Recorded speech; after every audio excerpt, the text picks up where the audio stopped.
Paslon nomor 2 berupaya dengan segala cara untuk dalam Pilpres ini mereka menang satu putaran. Ambisi mereka kelihatan jelas dan dengan didukung oleh penguasa, maka ada kemungkinan hal itu bisa terjadi. Hegemoni 02 jelas harus dilawan, karena saya secara pribadi tidak ingin negara ini kembali jatuh ke orba dalam bentuknya yang baru. Sudah cukup 32 tahun pengalaman penuh intimidasi, kehancuran ekonomi, hancurnya harga diri. Saya harus melawan. Dan saya pikir kita juga harus melawan. Jangan sampai anak cucu kita mengalami hal seperti yang kita semua alami. Untuk itu strategi paslon nomor 2 supaya mereka menang satu putaran itu harus digagalkan. Saat ini mereka percaya diri dengan hasil survei yang menunjukkan keunggulan mereka.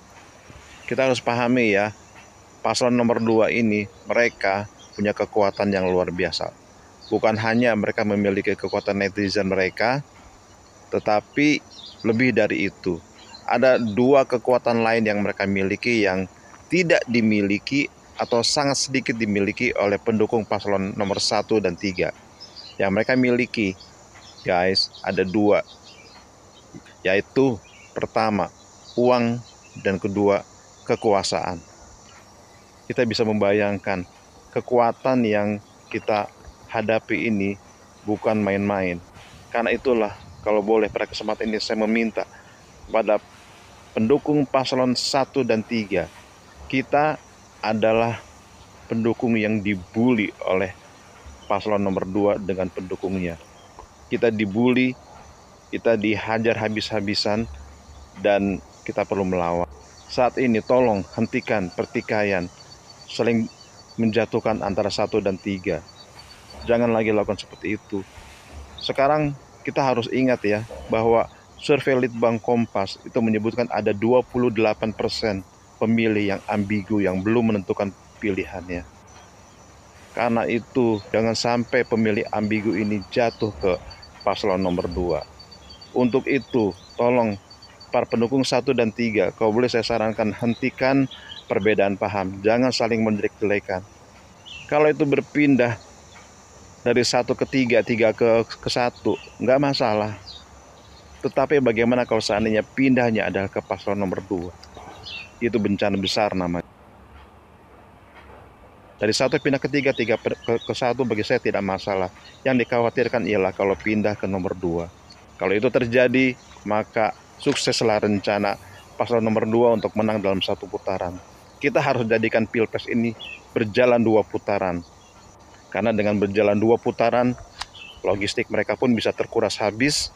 Dan selain itu, apabila pemerintah mau melakukan peraturan-peraturan yang makin menguntungkan paslon nomor 2, pada akhirnya bisa memuncak pada satu hal, revolusi. Dan saya yakin Jokowi tidak ingin itu terjadi. So guys, mari kita lawan paslon nomor 2 dengan cara tidak perlu saling menyerang antara 1 dengan 3 dan 3 dengan 1. Oke guys, ya, jadi apa yang disampaikan oleh Bapak ini, bahwa kekuatan yang dimiliki oleh paslon 2 ini sangat-sangat luar biasa ya, dan bahkan lebih unggul dibandingkan dengan pasangan calon yang lain.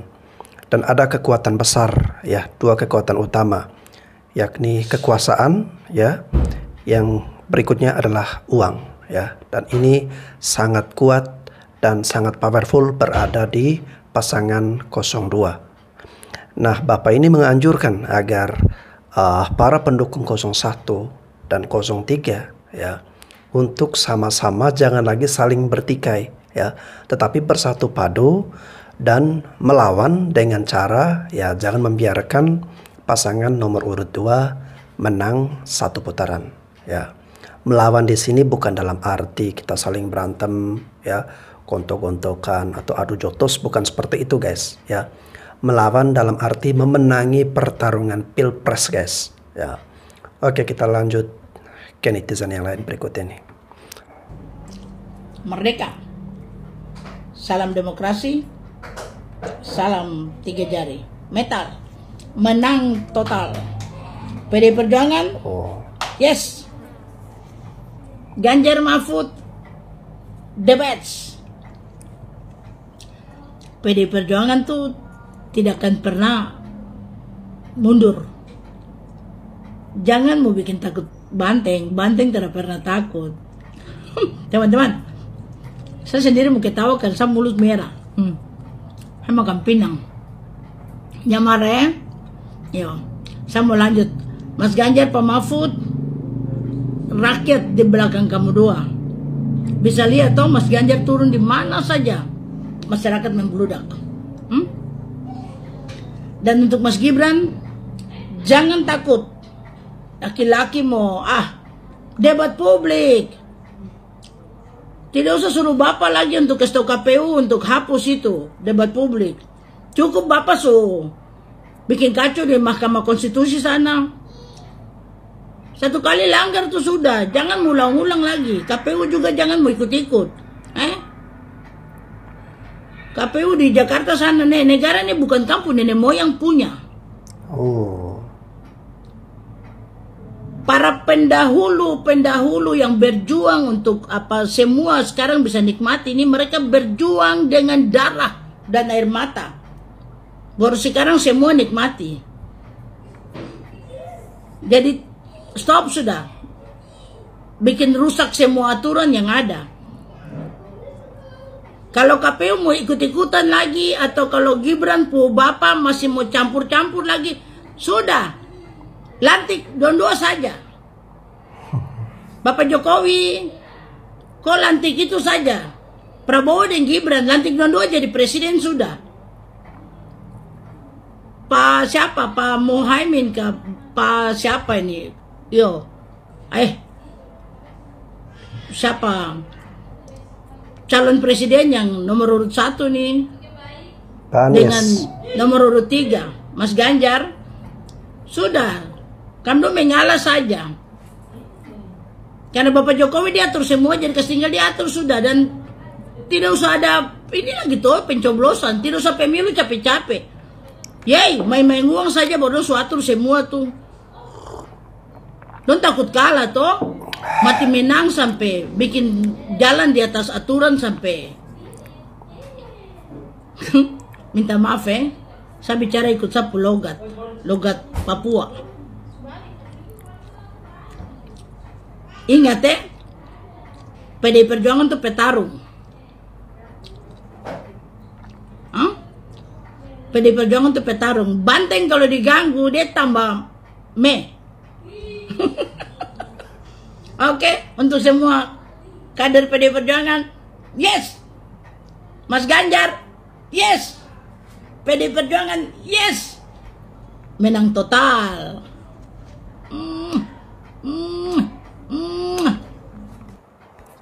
Luar biasa ya, Mama Nancy dari Papua yang memberikan semangat kepada pendukung-pendukung dari Pak Ganjar ya, agar tetap semangat terus ya. Dan pesan juga untuk Mas Gibran ya, bahwa negara ini bukan hanya milik dia dengan keluarganya ya, tetapi ini adalah milik seluruh atau semua rakyat Indonesia, dengan segala pengorbanan dan perjuangan oleh leluhur dan nenek moyang kita pada saat merebut kemerdekaan dari tangan penjajah, guys. Pak, calon presidennya siapa, Pak? Pak Ganjar. Wah, Pak Ganjar. Seneng gak Pak Ganjar ya? Seneng ya. Ya, sip, mantep. 3 ya, Pak? 3. Ganjar Mahfud. Ya. Pilihan rakyat. Ya. Rakyat semakin makmur. Ya. Ya, Pak Mahfud, beliau orang tegas. Ya. Pemberani tegas. Ya. Korupsi sikat buang neng Nusa Kambangan. Ya. Gitu ya, Pak? Ya, makasih. Berjuang ya. Ya, sip. Terus laris, Pak. Itulah pilihan rakyat. Siapa bilang Ganjar Mahfud kok elektabilitasnya ngisor dewe cedone. Wah, ya ra masuk akal. Ganjar Mahfud itu jelas apa itu menang dan menang. Ayo. Pemimpin terbaik Indonesia, penyelamat NKRI. Kita harus pilih Ganjar Mahfud. Oke.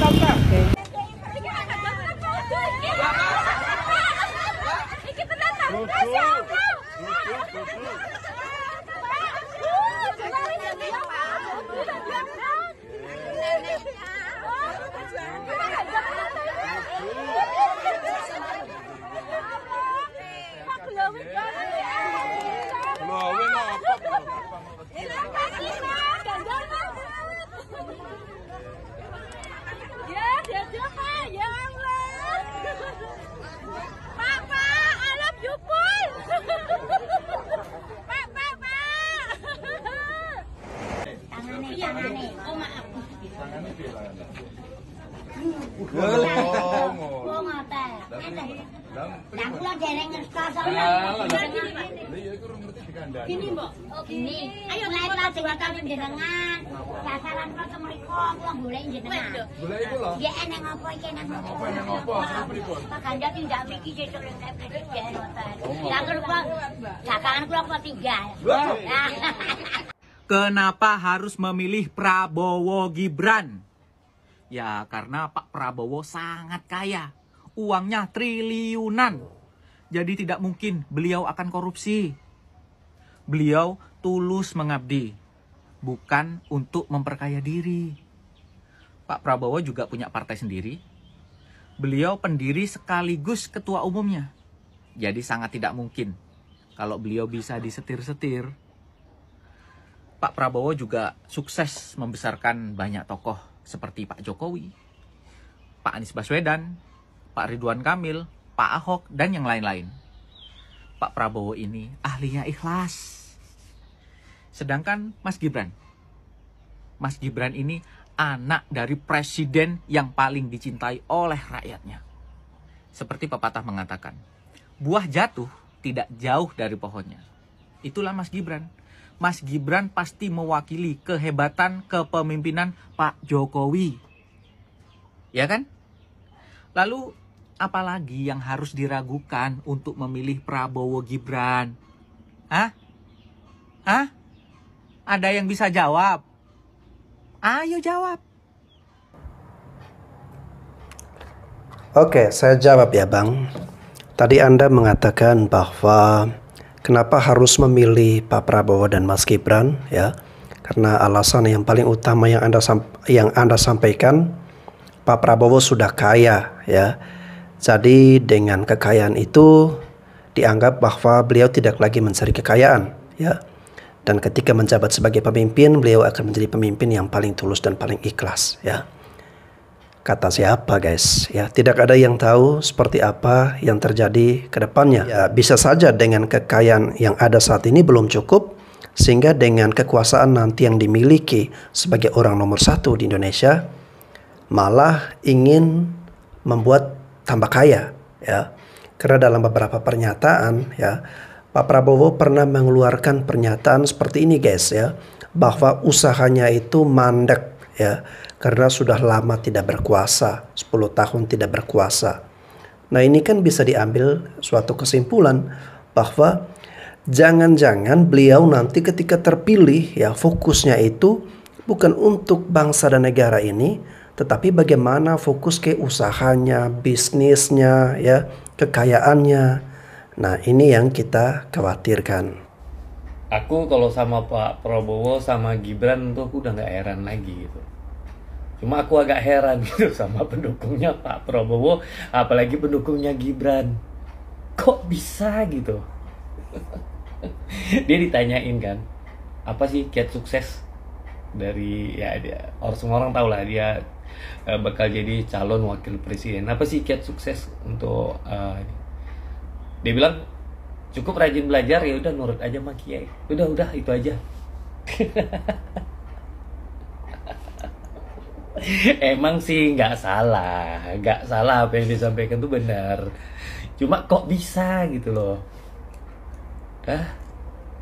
Karena kan jika dibandingkan dengan Pak Mahfud, dibandingkan dengan Caimin, dia jauh lah gitu. Makanya aku tuh agak heran gitu loh sama pendukung-pendukungnya Gibran ini. Apa karena dia ikon anak muda? Emang kalau misalnya dia bukan anak Jokowi, apakah dia menjadi ikon anak muda? Apakah dia bisa jadi wali kota Solo?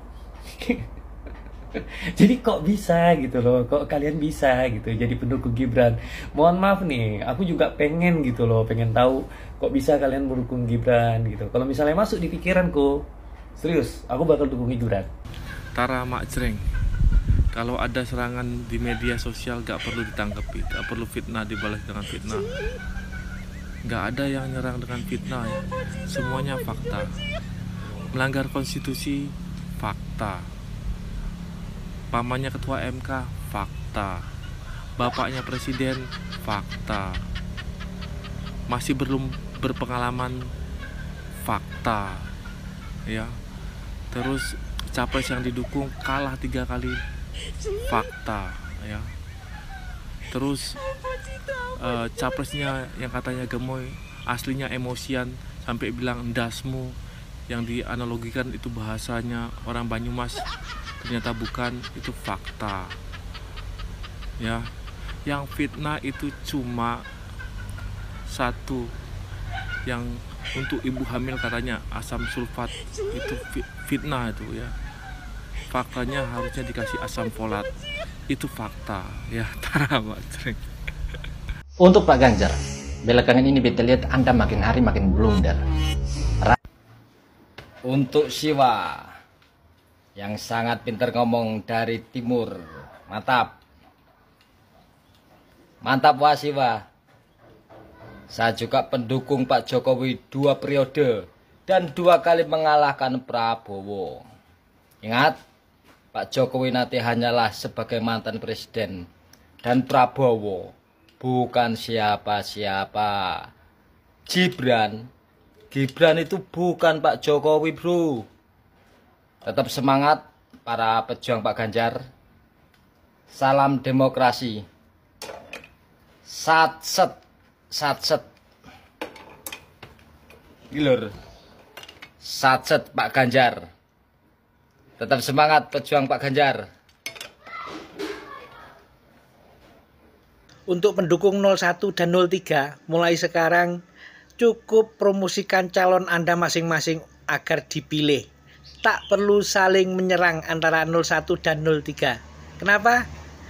Karena saya perkirakan pada akhirnya 01 dan 03 akan saling membutuhkan dan saling bekerja sama. Dan saya tetap punya keyakinan yang punya kans untuk jadi presiden dan wakil presiden itu hanya 03 dan 01. Waspadai akun-akun yang menyamar jadi 01 dan 03 yang suka mengadu domba. Oke? Hai kawan-kawan sekalian yang berbahagia. Jangan pernah berpikir bahwa suara kita hanyalah sekedar angka-angka. Jangan pernah berpikir bahwa kita datang ke TPS itu gunanya cuma sekedar milih yang kita suka, soal suka. Atau yang kita suka, lagi-lagi soal suka. Pemilu itu lebih dari sekedar angka dan lebih dari sekedar suka nggak suka.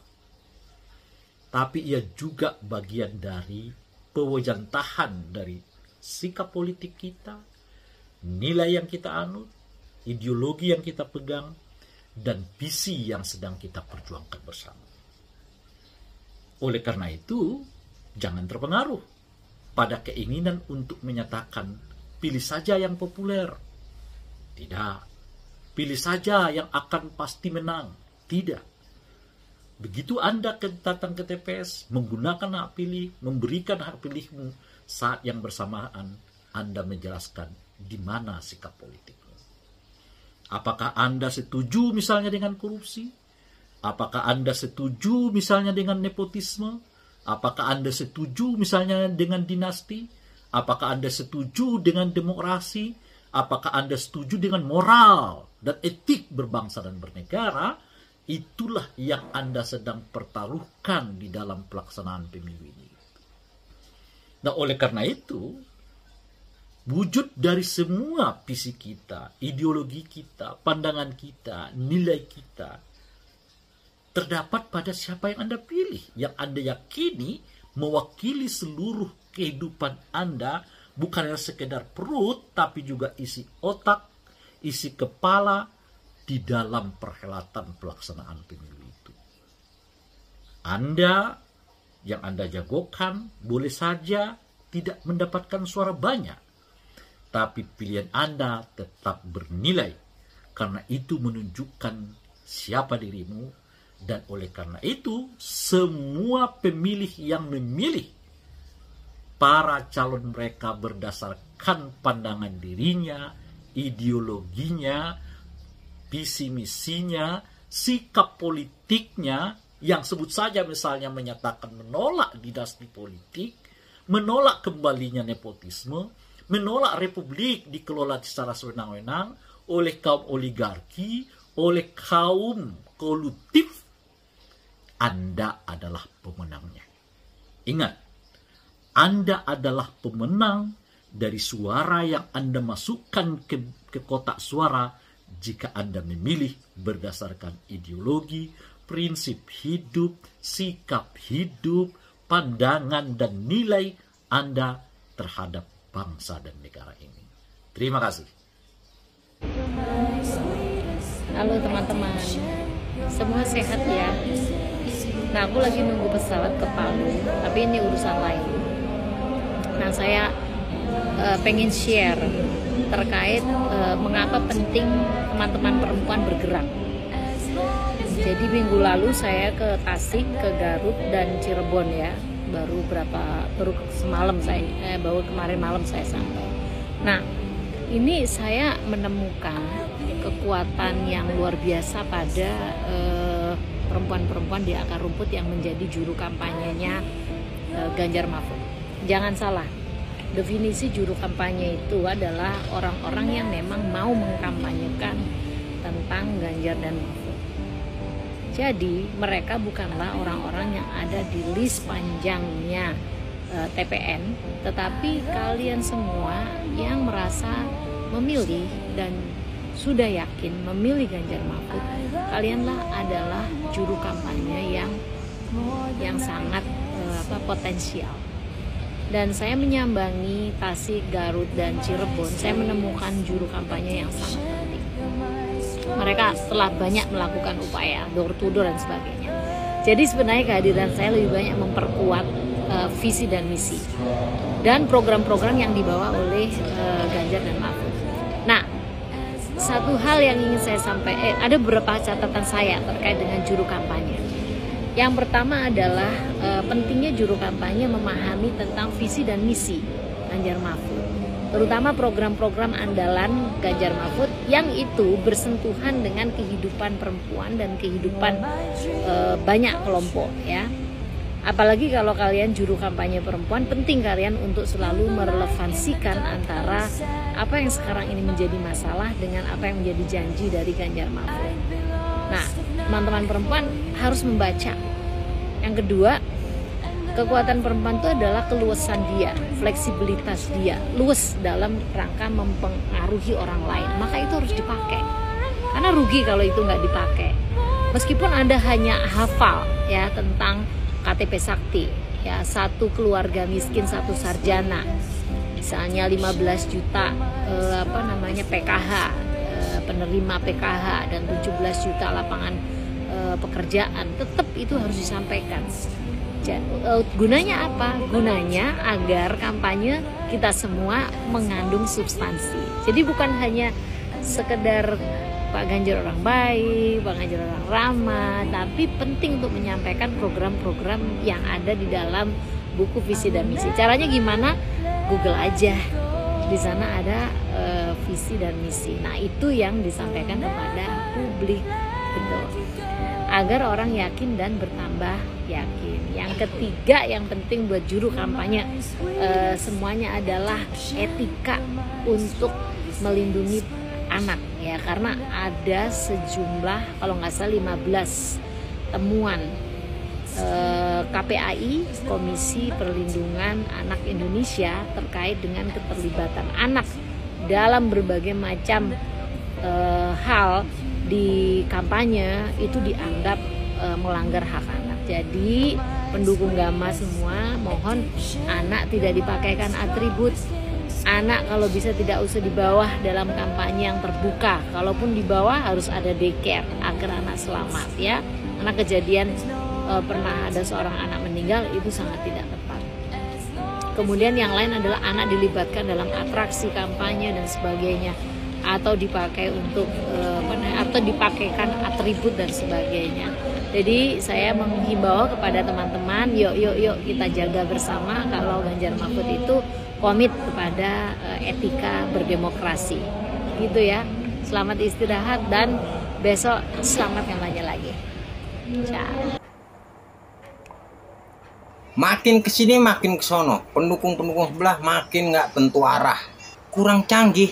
Padahal kan ada GPS, ada Google Map. Makanya hidup itu dibuat simple, jangan dibikin ribet. Mulai dari tagline Samsul, blimbing sayur, kami muak. Sampai yang paling terbaru, Solo bukan Gibran. Dari zaman dulu, pas belum ada orang, Solo emang bukan Gibran. Gibran mah abangnya Kaisang. Yang gue tahu, Solo tuh balapan. Nah, itu baru benar. Udah mulai pada puyeng ngadepin Prabowo Gibran. Yang elektabilitasnya udah nyampe angka 50% up. Mulai dah nyari-nyari celah, nyari-nyari kesalahan. Kayak dia yang paling bener aja. Ada lagi yang ngikut-ngikut program makan siang gratis yang katanya buat perbaikan gizi. Nggak taunya cuman mie doang, ngotor-ngotorin gigi. Lo teriak-teriak soal pemberantasan korupsi. Nah, jubir lo sendiri ketangkep karena kasus penggelapan pajak yang ngerugiin negara.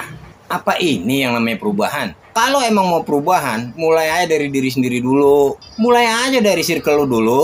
Ini sih sekedar saran aja, Blak. Kalau dari kubu yang atu lagi, beda caranya nyerang Prabowo Gibran. Mulai dari intimidasi, provokasi sana-sini, kayak Mas Kaisang waktu pas di Pati. Ada intimidasi, provokasi. Terus ada juga kasus penembakan relawan Prabowo Gibran di Madura. Ini ada apa sih? Intinya lo pada takut kalau Pak Prabowo jadi presiden. Sempit ruang gerak lo pada. Lo lihat barisan pendukung Prabowo. Apa ada yang nyerang? Kagak. Kita sibuk sama hal-hal yang positif. Sosialisasi program makan siang dan pemberian susu gratis, kasih program kesehatan, dokter keliling buat masyarakat. Yang jauh-jauh hari, nih program dah dijalanin semenjak Partai Gerindra berdiri. Biar lo pada tahu ya, Prabowo Gibran dengan program-programnya yang pro rakyat, dengan pencegahan stunting, hilirisasi, banyak yang ngalang-ngalangin. Ada yang nggak mau kalau Indonesia jadi negara maju. Berkembang aja terus, kayak tepung roti dikasih soda kue. Katanya pendukung sono pada cerdas. Katanya partai lo partai wong cilik. Buktiin dong. Ngecap mulu. Geraknya ora ada. Oke, saya baru tahu ya ternyata selain program makan siang gratis, susu gratis, ada program dokter keliling ya. Ini gimana ya implementasinya ketika ada dokter keliling itu guys ya. Kira-kira seperti apa nanti dokter keliling ini menangani pasien guys ya. Setahu saya pasien yang sakit ya, yang membutuhkan dokter lalu kemudian berkunjung atau datang ke dokter ya. Tetapi ini kalau dokter keliling, ini mohon maaf ya, dokter keliling setahu saya itu dokter hewan guys ya. Terutama di kampung saya di NTT, dokter hewan itu dia datang ya dari orang yang punya ternak, lalu kemudian ke rumah yang lain yang punya ternak untuk suntik, kasih obat ke ternak-ternak tersebut guys ya. Nah dokter keliling setahu saya dokter hewan guys ya. Tapi kalau untuk manusia lalu ada program dokter keliling, ini mengada-ada ya. Alangkah baiknya fokus bagaimana bisa memberikan jaminan kesehatan dengan biaya yang murah ya. Lalu kemudian masyarakat bisa mendapatkan fasilitas yang memuaskan di rumah sakit, memperbaiki pelayanan rumah sakit. Nah itu yang standar-standar seperti itu yang dibutuhkan ya. Bukan mengadakan program dokter keliling ya. Ini nggak masuk akal karena orang yang sakit ya, orang yang membutuhkan jasa dokter akan mencari atau berkunjung ke dokter ya. Bukan dokter yang mencari orang sakit guys. Jadi terbalik dunia ini guys. Gibran Raka Buming Raka adalah cawapres yang dihasilkan dari proses yang tidak halal di Mahkamah Konstitusi karena terbukti terjadi pelanggaran kode etik berat yang dilakukan oleh pamannya sendiri ketika menjadi ketua Mahkamah Konstitusi. Cawapres yang oleh banyak orang disebut sebagai anak haram konstitusi atau oleh media asing dicap sebagai nepo baby yang maknanya anak hasil nepotisme, dalam visinya yang disampaikan ketika debat cawapres ingin mengembangkan mata uang kripto di Indonesia. Padahal kripto ini sudah difatwa haram oleh Muhammadiyah, NU, dan MUI.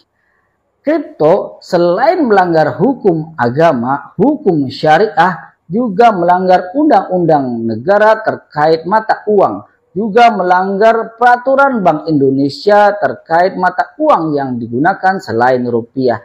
Ini aneh, ada cawapres yang sok tahu tentang ekonomi syariah ingin menghalalkan sesuatu yang diharamkan oleh Muhammadiyah, NU, dan MUI.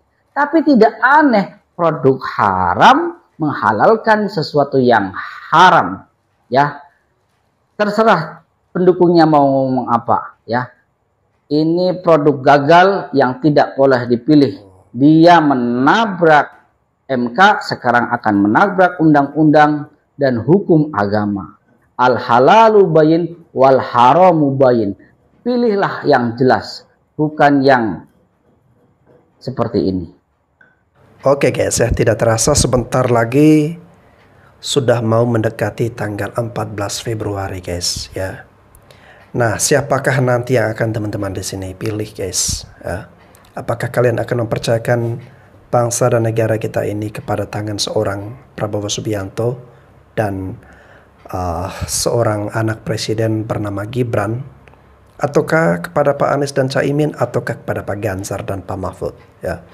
Kalau saya pribadi, saya sudah jelas menyatakan dukungan saya kepada Pak Ganjar dan Pak Mahfud, karena kalau membandingkan dengan capres-cawapres yang lain ya, pasangan Ganjar Mahfud ini menurut saya yang paling tepat, yang sudah sesuai dengan apa yang menjadi kebutuhan bangsa dan negara kita ini ke depan ya. Mereka sudah diuji dan teruji ya dengan apa yang mereka lewati. Dan kalau melihat situasi saat ini ya, tentu pasangan calon nomor urut 2 ini dapat kita katakan unggul dalam hal dukungan dari para elit-elit guys ya, terutama dukungan dari penguasa. Yang berikutnya mempunyai kekuatan finansial ya. Namun ini bukan merupakan ancaman besar ya jika pasangan calon nomor urut 1 dan 3 ini memikirkan bagaimana menyatukan kekuatan ya agar tidak meloloskan Pak Prabowo dan Mas Gibran untuk menang satu putaran ya. Dan ini kembali diperlukan strategi politik guys ya. Oleh karena itu saran dari netizen tadi saya rasa ada masuk akalnya guys ya, dimana untuk melawan kekuatan besar dari pasangan calon nomor urut 2 ini ya, pasangan nomor urut 1 dan 3 perlu berkolaborasi.